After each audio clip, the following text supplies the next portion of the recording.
네, 안녕하세요. 인생 서점입니다. 오늘 읽어드릴 책은 떠난 후에 남겨진 것들.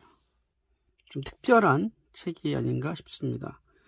유품 정리사가 25년 동안 일을 하시면서 체험을 통해서, 그리고 그 일을 통해서, 자신의 직업을 통해서 느꼈던 점들을 사례와 함께, 에피소드들과 함께 전하는 좋은 메시지들이 담겨있는 책입니다. 그래서 죽음을 통해서 우리의 인생을 한 번 더 소중하게 다뤄볼 수 있는 책이 아닌가 싶습니다. 자, 함께 읽어보겠습니다. 자, 저자는 김세별, 전애원, 출판사는 청림출판, 출간일은 2020년 9월 29일입니다.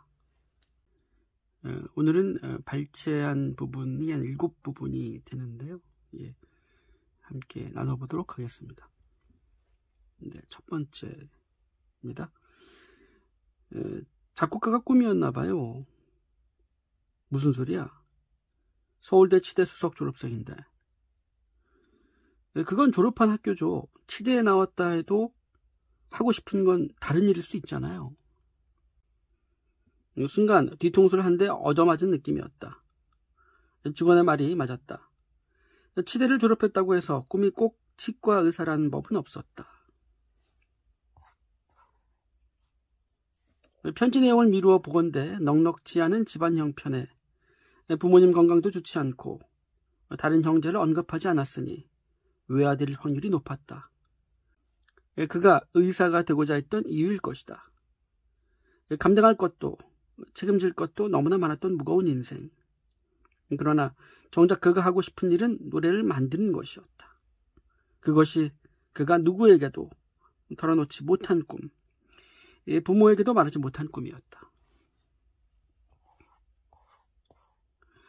이 바보 같은 젊은이는 자신이 원하는 삶을 살며 행복해하는 모습을 보여드리는 것이 진정한 효도라는 것을 몰랐다. 그는 늘 자랑스러운 아들이었지만 그것이 그가 수재여서도 의사가 될 사람이어서도 아니었다는 사실을 알지 못했다.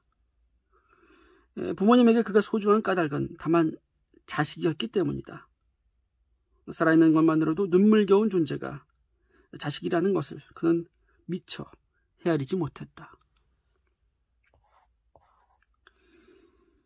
자식이 부모 마음을 어찌 헤아리겠는가. 장례 지도사로 일을 할 때 수많은 죽음을 보았지만 돌아가신 부모를 안고 우는 자식은 거의 보지 못했다.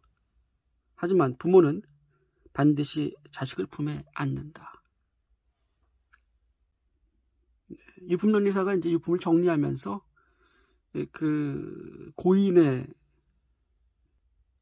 정보를 확인하면서 있었던 에피소드였습니다. 자, 이 부분을 읽으면서 부모의 입장에서 아마 생각을 좀 많이 하게 된 것 같습니다. 우리가 부모님을 어떻게 생각하는지, 그리고 어떻게 대하는지, 이렇게 느끼게 만드는 부분들이 책 곳곳에 에피소드와 함께 나와 있습니다. 가족에 대해서 한 번쯤 돌아보게 되고, 그 다음에 우리 이웃을 한 번쯤 더 생각하게 만드는 실화, 그러니까 실제로 겪었던 일들을 이 저자가 에피소드와 함께 전하는 메시지이기 때문에 상당히 그 무게감이 느껴지는 그런 책이었던 것 같아요. 자, 힘든 것도 살아있으니 겪는 거고 행복한 것도 살아있어야 겪는 것이다. 인생에 행복만 있을 수 없고 반대로 괴로움이 없을 수 없다. 그런데 우리는 이 두 가지 가운데 하나만 취하려 한다. 행복한 것은 당연하게 생각해서 행복인 줄 모르고 괴로움은 원래 삶에 존재하지 않는 것처럼 여겨서 왜 나한테만 이런 일이 일어나는지 모르겠다라며 원망하고 비관하며 자신을 파괴한다. 괴로움은 삶이 다달이 지불하는 월세 같은 것이다. 하지만 그보다 훨씬 많은 행복이 우리를 찾아온다. 당연하게 여겨서 모를 뿐이다. 살아있다는 건 축복이고 기적이다. 내가 존재한다는 건 우주가 생긴 이래 가장 특별한 사건이다. 태어났으므로 이미 나는 선택받은 존재다. 어디선가 감동 깊게 읽었던 소설의 한 구절을 빌려 나는 죽음을 생각하는 젊은이들에게 이렇게 말하고 싶다. 죽고 싶다는 말은 거꾸로 이야기하면 이렇게 살고 싶지 않다는 거고, 이 말은 다시 거꾸로 뒤집으면 잘 살고 싶다는 거고, 그러니까 우리는 죽고 싶다고 말하는 대신 잘 살고 싶다 말해야 돼. 죽음에 대해 말하지 않아야 하는 건 생명이라는 말의 뜻이 살아있으라는 명령이기 때문이야. 네. 우리는 습관처럼 죽고 싶다라고 말을 하지만 사실은 그 의미를 뒤집어 보면 정말 잘 살고 싶다. 지금처럼 살고 싶지 않다. 정말 잘 살고 싶다라는 말을 되풀이해서 하고 있는 거죠. 고통이라고 하는 것은 다달이 집어넣은 월세 같은 것이다. 그리고 우리는 행복이라는 것들, 기쁨이라고 하는 것들 너무나 당연하게 여기기 때문에 그런 것들에 대해서는 너무나 감사하게 여기지 못하고, 고통이 찾아왔을 때는 왜 나한테만 이런 일이 일어나는가 비관하고 원망하고, 때로는 또 자신을 자책하고, 마치 기쁨도 있고 고통도 있지만 고통 속에서 그것만 바라보면서 자신을 한탄하는 그런 모습들이 있지 않나 하는 그런 모습들을 반추하게 되는 그러한 메시지인 것 같습니다.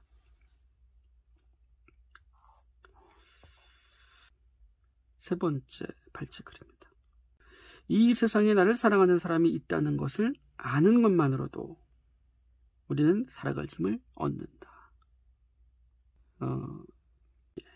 네 번째 발제글입니다. 물질에 대한 숭배와 집착을 조금만 내려놓는다면 우리는 더 많이 사랑하고 더 많이 기뻐할 수 있을 것이다. 우리 삶은 훨씬 풍요롭고 행복해질 수 있다. 자, 다섯 번째 발제글입니다. 너무 많은 현장을 겪어서인가 이제는 이 일을 처음보다 훨씬 직업적으로 받아들이고 있는 나 자신을 발견한다. 그러나 여전히 변하지 않는 것이 있다. 고인들이 그토록 아껴두었던 것들을 폐기 처분하면서 깨닫는 것은 죽을 때 지고 갈 것도 아니면서 라는 말의 함축된 의미다. 내가 살아있지 않은 한 쓸모없어질 것들 때문에 인생을 낭비하지 말자는 생각이다. 그 생각은 여전히 변하지 않았다. 지금은 아까워서 버리지 못하는 물건이 없다. 언젠가 쓸 때가 있을 것 같아서, 몇 번 사용하지 않은 새 것이라서, 비싸게 산 물건이라서 필요하지도 않은데 끼고 사는 물건들은 삶을 복잡하게 만들 뿐이다. 사랑하고 쉬고 꿈을 꾸어야 할 내 집이 너무 많은 물건으로 채워지기를 원치 않는다. 그래서 갖고 싶어 애가 타고 갖지 못해 속이 상하는 물건도 없다. 생각해보면 우리는 물건을 소유하기 위해 너무 많은 시간과 에너지를 쓴다. 내 집을 마련하고 좋은 차를 사고 고급 옷을 구매하기 위해 혹은 명문대에 들어가고 번듯한 직장을 갖고 또 내 아이도 그렇게 만들기 위해 너무 많은 것을 희생한다. 물론 열심히 사는 것은 좋은 일이고 원하는 것을 얻기 위해 노력하는 것은 살아있는 동안 우리가 해야 할 일 가운데 하나다. 그러나 우리가 지고 가지 못하고 남기지도 못한다. 정말 남는 것은 집이 아니고 학벌이 아니고 돈이 아니다. 우리가 사랑했던 기억이다. 사랑하고 사랑받았던 기억은 오래도록 남아 내가 죽은 뒤에도 세상 한 구석을 따뜻하게 덮여줄 것이다. 네, 여섯 번째 발제글입니다. 아이의 삶은 그의 소관이 아니다. 부모가 없기 때문에 아이가 불행하고 비참한 삶을 살게 될 거라는 생각은 터무니없는 오산이다. 자신만이 아이를 행복하게 해줄 수 있고 부모 없는 아이는 모두 불행하다는 착각. 그렇다면 그 아이의 삶은 죽은 이보다 못한 것인가? 아이는 오직 자연의 소유이며 아이의 삶은 부모와 별개다. 생명은 독자적인 것이다. 낳고 길렀다 해서 그 생명의 주인은 아닌 것을 부모들은 인정하려 들지 않는다. 네, 그 삶을 비관한 어떤 부모가 아이와 함께 어떤 극단적인 선택을 했었던 에피소드로 기억이 납니다. 그래서 그 유품 정리를 하면서 저자가 그 에피소드와 함께 책에 남겼던 자녀에 대한 이야기 함께 읽어봤습니다.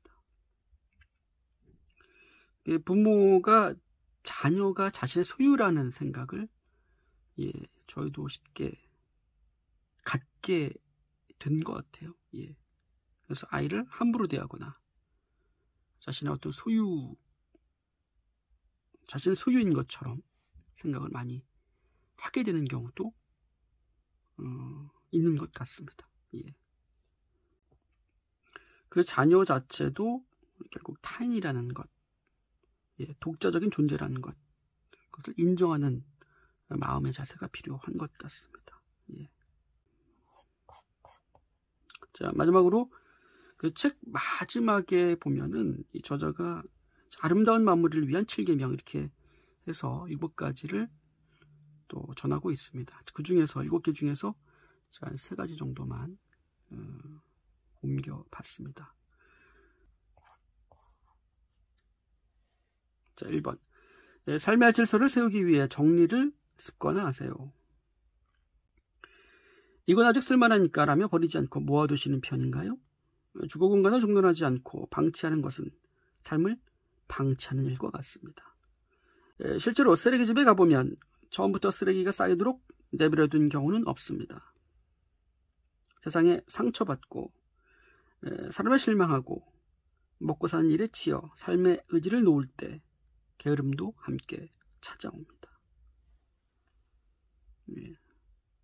제가 삶의 의지에 대한 이 단어가 많이 나옵니다. 그래서 삶의 의지가 있는 경우와 없는 경우 이렇게 달라질 수 있구나.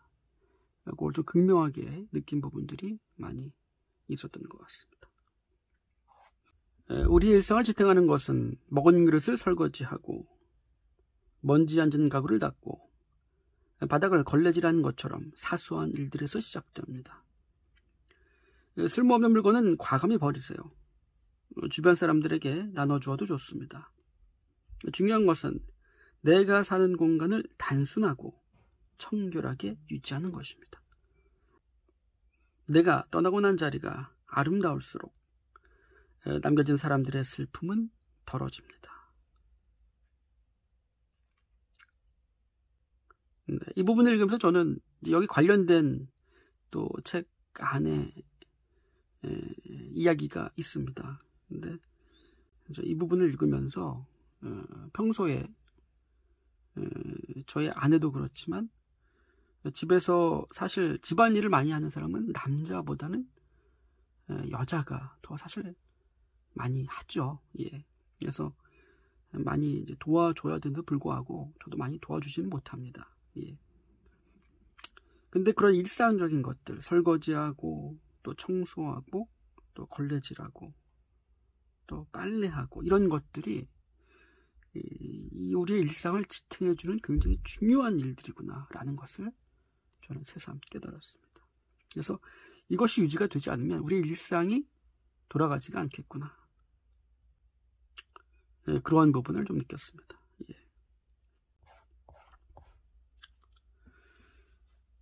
자, 직접 하기 힘든 일이 있다면 글로 적어보세요. 사랑하는 사람이 갑자기 떠나면 남겨진 사람들은 심리적으로 큰 충격에 빠지게 됩니다.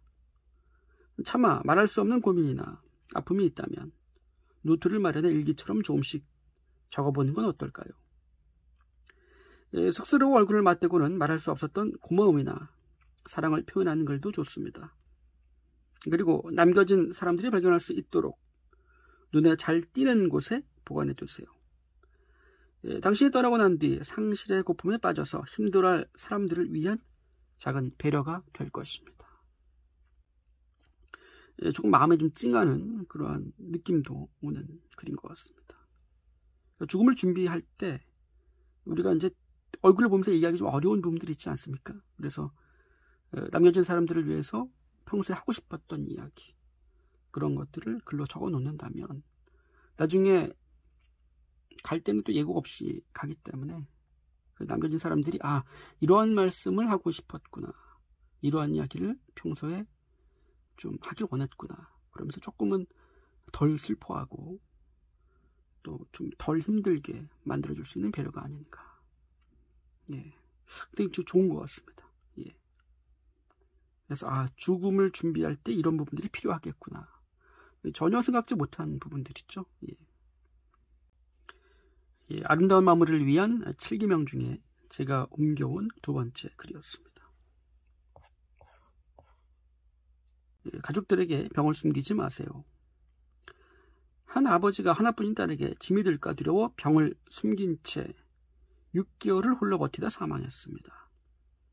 하루에도 몇 번씩 사진 속의 딸을 보며 그림을 달리하였던 아버지의 휴대전화에는 딸의 전화번호조차 저장되어 있지 않았습니다. 혹 무의식 중에 전화를 걸어 딸에게 부담이 되는 말을 할까 두려운 마음 때문이었습니다. 딸은 아버지가 혼자 고통을 견디다 돌아가셨다는 사실을 알게 된 후 큰 충격에 빠졌습니다. 죄책감에 사로잡힌 딸은 마음의 병을 얻고 괴로운 삶을 살아갔습니다. 너무 자녀에게 피해가 될까봐 이렇게 꽁꽁 싸매고 혼자만 고통스러워하지 말고 얘기를 해라, 이렇게 얘기를 하고 계십니다. 그러니까 부모 입장에서는 자녀에게 이제 피해 주기 싫어서, 부담 주기 싫어서 그런 건데, 그렇지 말라는 거죠. 오히려 가족들이 더 가슴 아파한다는 얘기입니다. 그렇게 해서 고인이 되면. 자, 가족들에게 병을 숨기는 일은 짐 대신 죄책감을 얹어주는 일입니다. 병이 있다는 사실을 밝히는 것은 잠깐의 짐이 될 수 있지만, 병이 있다는 사실을 감추면 자식으로 하여금 평생의 죄책감을 안고 살게 할 수 있음을 기억하세요. 때론 자신의 짐을 다른 가족들과 나눠질 줄 아는 현명함도 필요합니다. 전 개인적으로 이 부분 보면서 자녀 입장에서도 물론 가슴이 아프고 슬프겠지만 죄책감이라고 하는 것도 하나의 감정이거든요. 내가 부모님을 챙기지 못했구나. 내가 부모님에 대해서 관심을 갖지 못했구나 라는 죄책감을 느낄 수 있지만, 내 안에서 죄책감이 나를 괴롭게 만들고 있구나 라는 부분을 좀 인식하셨으면 좋겠어요. 부모도 자녀에게 부담 주기 싫어서 연락을 안 한 부분이 있고, 또 자녀 입장에서도 부모를 고통스럽게 그대로 떠나보낸 마음의 죄책감이 있겠지만, 슬픔이라고 하는 것을 굳이 그 감정에 매몰돼서 자신의 일상이 무너질 만큼, 또 일상이 유지되지 않을 만큼 힘들어할 필요는 없습니다. 물론 시간이 가면 조금씩 작아지겠죠. 근데 순간순간 찾아오는 죄책감 때문에 일상이 힘들어진다면, 이 죄책감이 나를 힘들게 하는구나, 조금 인식할 필요가 있을 것 같습니다. 오히려 육체를 벗어난 영혼은 오히려 이 물질 세계와 연결이 되어 있지 않은 영으로 존재하기 때문에, 육체가 없다면 어떻게 됩니까? 훨씬 더 자유롭고 행복할 겁니다. 이 이생에 있는 존재보다. 그렇기 때문에 오히려 편안한 곳에 계시다는 것 기억하면서 조금 죄책감을 조금 덜어보는 것도 좋을 것 같습니다. 마지막 걸 읽어드리겠습니다. 자, 가진 것을 충분히 사용하세요. 우리는 죽을 때 지고 갈 것도 아닌 것들을 아끼기 위해 너무 많은 에너지를 사용하는 경향이 있습니다. 유품을 정리할 때 한 번도 사용하지 않은 새 물건들이 쏟아져 나올 때가 있습니다. 어떤 고인은 어렵게 번 돈은 모두 저축하고 매일 고추장과 김치로 끼니를 때우다 돌연사하여 결국 자신은 아무것도 누리지 못한 채 죽고 말았습니다. 내가 없으면 결국 버려져야 할 물건들입니다. 지금이 아니면 사용하지 못할 수도 있습니다. 건강한 몸으로 살아있을 때 아끼지 말고 충분히 사용하세요. 네, 건강할 때 충분히 이 인생을 누리고 가는 것도 너무나 중요한 것 같습니다. 네. 좀 자신의 인생에 있어서 조금 자신에 대한 허용하는 마음 좀 필요한 것 같아요. 예. 자신이 먼저 즐겁고 자신이 먼저 행복할 때 그 행복을 나눠줄 수 있는 것이지, 자신은 궁핍하고 뭔가 많이 부족하고 고통을 참으면서 애쓰면서 살아가면서 타인을 도와주려고 하는 마음을 또 키운다는 것은 조금 어불성설 같습니다. 먼저 자신이 평화롭고 먼저 자신이 행복할 때, 그리고 먼저 자신이 누릴 수 있을 때 타인에게 그런 것들을 줄 수 있게 되지 않을까 하는 생각이 듭니다.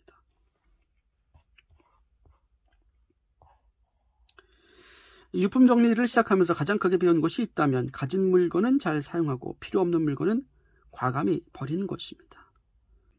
언젠가 쓸 때가 있을 것 같아서 몇 번 사용하지 않은 새 것이라서, 비싸게 산 물건이라서 필요하지도 않은데 끼고 사는 물건들은 삶을 복잡하게 만들 뿐입니다. 지금 이 순간을 살아가는 나를 위해 가진 것들을 너무 아끼지 마세요. 네.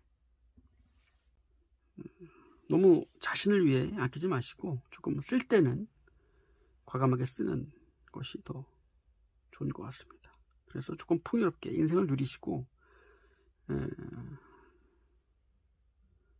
후회 없이 사는 것도 중요하지 않나 하는 생각이 듭니다. 예, 오늘 떠난 후에 남겨진 것들 함께 읽어봤습니다. 예, 삶에 대해서 또한 죽음에 대해서 다시 한번 좀 깊이 생각해보고 음미해 볼 수 있는 시간 되시길 바라겠습니다. 전 다음 시간에 또 찾아뵙도록 하겠습니다. 감사합니다.